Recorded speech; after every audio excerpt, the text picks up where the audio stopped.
මැරෙන ආසන්නයේ හරි අපේ ජනාධිපතිතුමා අපි ගැන බැලුවා. මහජන ආණ්ඩුව අපි හිටවලා තියෙන ඒකනේ. ජනතාව ගැන හිතලා තමයි තීන්දුව ගන්න. අපේ මේ ඉන්න ජනාධිපතිතුමාට මම මැරෙන තුරා ඡන්දෙ දෙනවා. ඉතින් අපේ ජනාධිපතිතුමා තමයි පිට උනේ. කිසිම ආණ්ඩුවකින් මෙහෙම සැලකුවේ නැහැ. අපේ ජනාධිපතිතුමාට පින් සිද්ධ වෙනවා. අපේ දුකට පිට උනේ ඔබතුමා.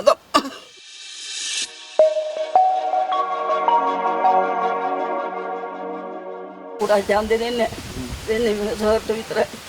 අපේ ජනාධිපතිතුමාට විතරයි මම දෙන්නේ මැරෙනකම්.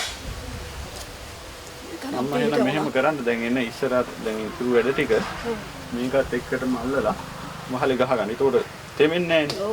ඊට පස්සේ ඉතුරු වැඩ ටික ඉවර කරගන්න පුළුවන්. මැරෙන ආසන්නයේ හරි අපේ ජනාධිපතිතුමා අපි ගැන බැලුවා.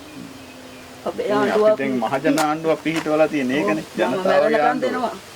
ජනතාව ගැන හිතලා තමයි තීන්දුව ගන්න. අපේ මේ ඉන්න ජනාධිපතිතුමාට මම මැරෙන තුරා ඡන්දෙ දෙනවා.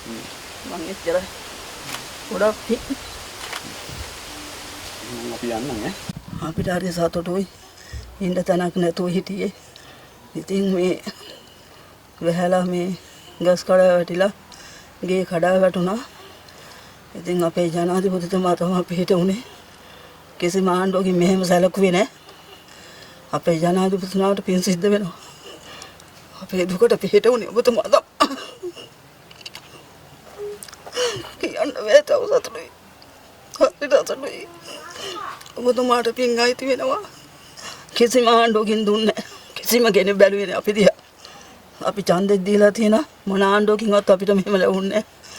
අපේ ජනාධිපතිතුමාටත් මේ ඉන්න මේ සර්ලටත් පින් අයිති වෙනවා.